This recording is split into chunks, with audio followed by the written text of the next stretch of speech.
وقال ربكم ادعوني أستجب لكم. Baik, bismillah Ustaz. Kita insya Allah ada beberapa pertanyaan malam hari ini.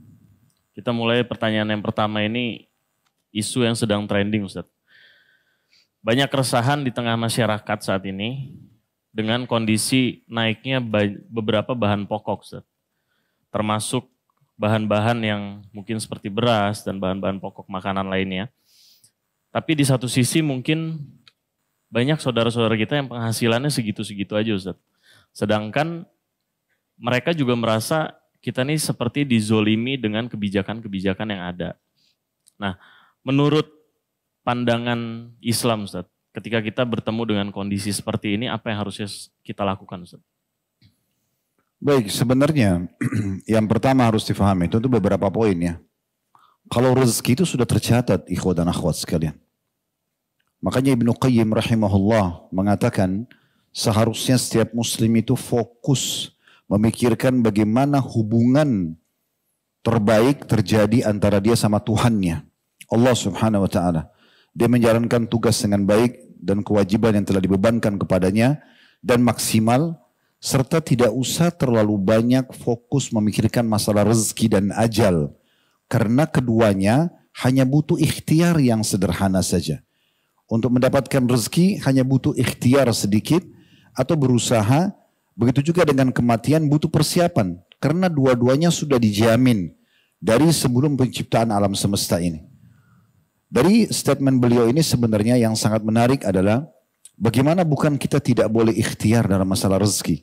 Kita boleh bekerja. Tetapi jangan lupa kalau semua itu sudah tercatat di sisi Allah subhanahu wa ta'ala. Tidak usah ragu dengan rezeki. Makanya Hasan Basri rahimahullah mengatakan, aku selalu senang dan tenang karena dua hal. Tentu ada beberapa athar yang lain disebutkan beberapa hal oleh beliau. Tapi saya fokus coba kedua hal dan beliau mengatakan karena yang pertama rezekiku sudah ditentukan oleh Allah, tidak akan pernah diambil oleh orang lain. Dan yang kedua adalah ajalku sudah ditentukan, maka aku akan selalu sibukkan untuk beramal. Dalam riwayat lain, antara lain beliau mengatakan, sesungguhnya ya, aku akan dihisap oleh Allah dan dipertanyakan tentang amalku dan tidak mungkin akan dikerjakan oleh orang lain, maka aku sibuk dengan amal-amalku. Jadi yang pertama yakinlah rezeki itu ada.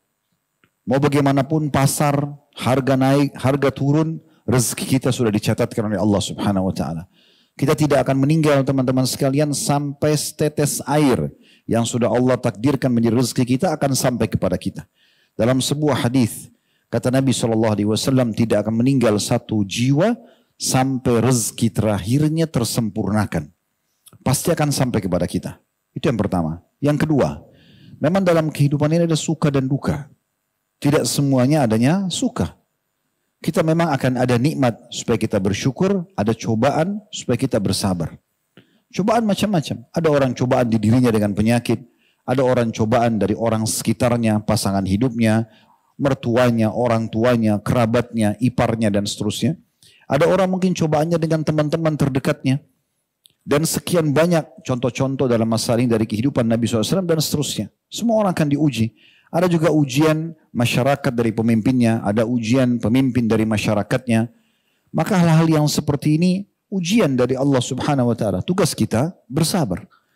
Bagaimana caranya bersabar? Menerima dulu keputusan Allah subhanahu wa ta'ala sebagai sebuah ujian sambil kita ikhtiar. Kita coba luruskan kalau itu memang salah, kalau ada kezaliman.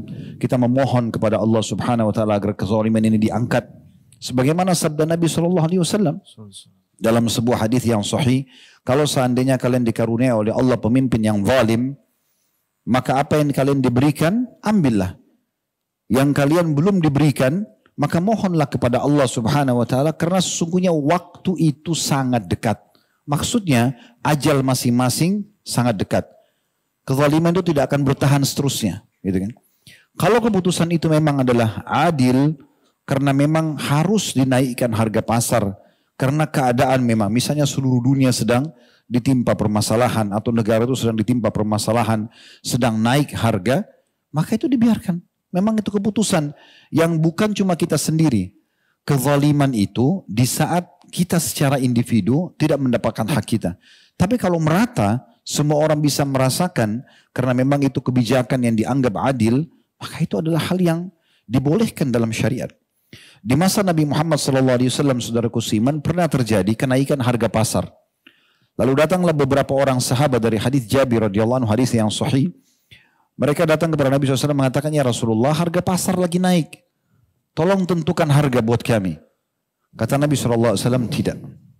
Dalam riwayat lain, biarkanlah. Kemudian datang orang kedua mengatakan hal yang sama. Nabi SAW mengatakan biarkanlah. Karena sesungguhnya penentu harga, penentu rezeki adalah Allah Subhanahu wa Ta'ala. Di sini banyak sekali ulama menanggapi statement Nabi SAW.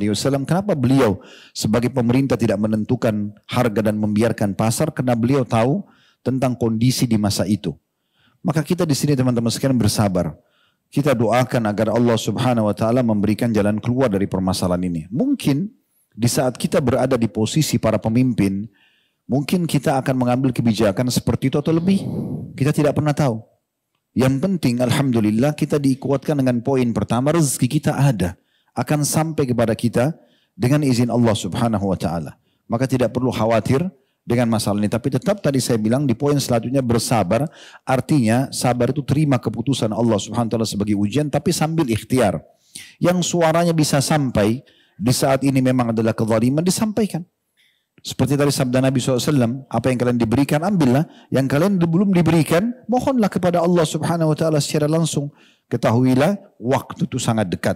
Kan begitu. Kalau keputusan itu adil, maka kita berdoa kepada Allah Subhanahu wa Ta'ala semoga Allah berikan solusi dari permasalahan buat negara misalnya, ya, atau keadaan yang sedang ada supaya bisa kembali normal dan seterusnya. Caranya supaya kita bisa mengetahui tentang kondisi dan keadaan nikmat Allah yang ada kepada kita walaupun sebenarnya ujian sedang ada. Coba perhatikan orang yang lebih berat dari kita.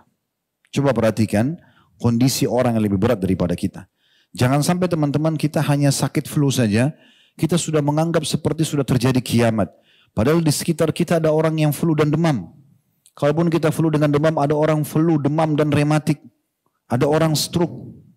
Ada orang yang sekarang di masa ini, saya terus mengikuti keadaan teman-teman kita di Gaza, mereka makan rumput, gak ada makanan. Rumput, mereka cabut rumput, mereka makan. Sisa-sisa makanan yang sudah tidak layak dimakan, makanan-makanan hewan, mereka ambil. Karena tidak bisa lagi hidup. Seseorang anak muda di sana sekarang mengirim sebuah cuplikan, dia meminum air dari bekas, maaf saya bahasakan WC. Air-air dari saluran pembuangan, mereka tidak bisa lagi punya air. Tapi dia dengan mengatakan, Alhamdulillah, tidak ada air lagi, saya mati kalau tidak minum. Tetapi saya merasakan air ini seperti air yang suci dan air yang sehat, karena saya tidak punya yang lainnya. Anak kecil, sudah nggak ada lagi orang tuanya. Terpaksa tidur di jalan, musim dingin sekarang. Di Palestina beberapa wilayah turun salju. Lihat keadaan mereka teman-teman sekalian. Kita cuma sekedar misalnya ada sedikit harga naik, tapi antum masih bisa makan. Termasuk di negara kita, Masya Allah, Tabarakallah. Artinya dengan ada pun yang naik. Bukan saya membela kalaupun ini ada keputusan zalim. Saya tidak katakan juga itu zalim. Tetapi kita bisa melihat dengan kacamata yang berbeda tentang kondisi dan keadaan orang lain. Terlalu banyak orang yang lebih besar ujian daripada kita. Sampai hari ini di beberapa negara di Afrika setiap hari itu bisa dikatakan ribuan orang meninggal dunia karena kelaparan. Karena penyakit, mereka tidak ada obat. Mereka tidak punya pakaian dan segala macam hal. Kita Masya Allah bisa beli pakaian, masih ada pekerjaan.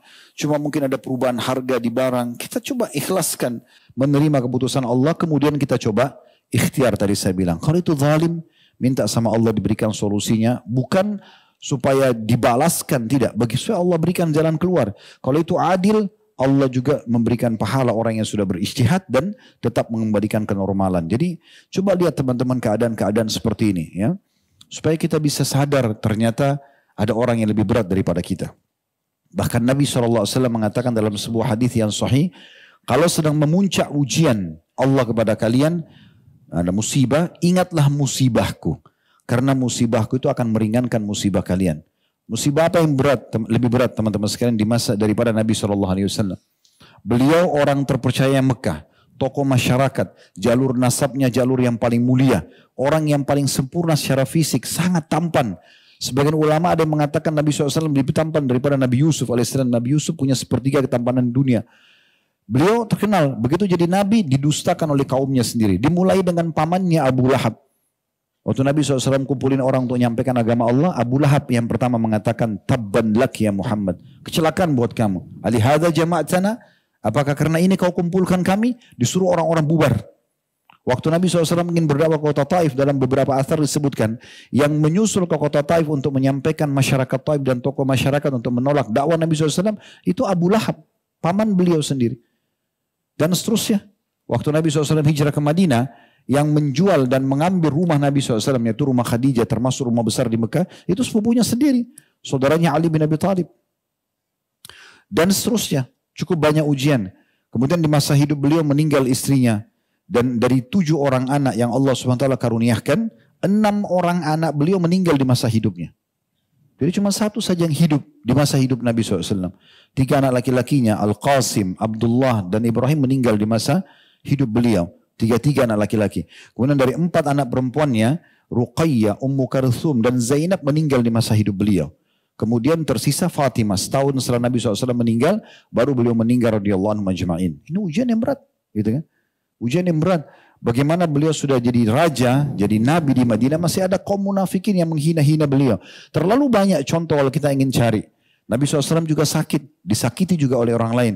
Jadi jangan kita berpikir teman-teman hidup ini, walaupun kita sudah berusaha maksimal menjadi orang baik, lalu tidak ada yang memusuhi kita. Nggak mungkin. Itu mengkhayal. Sehebat apapun antum menjaga tutur kata antum, sikap antum, pasti ada saja orang yang mencari permasalahan. Itu terjadi pada Nabi Muhammad SAW. Kan gitu. Saya pernah berbagi cerita kan.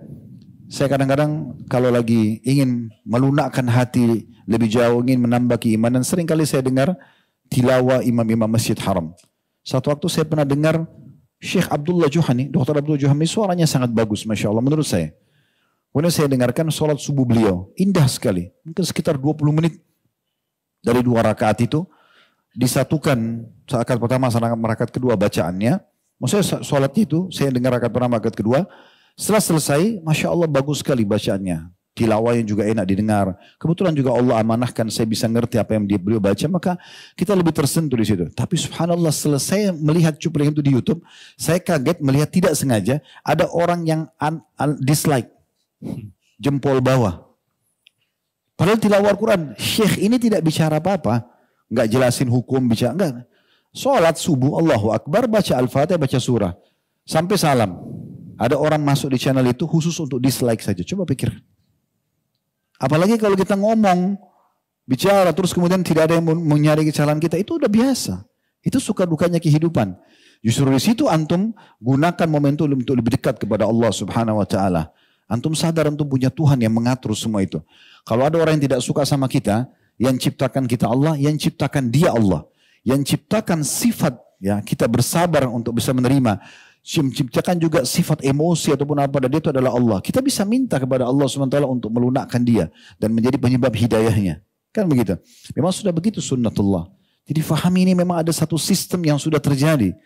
Maka kita tinggal kalau ada nikmat bersyukur, ada cobaan kita bersabar. Ya, Allahu a'lam.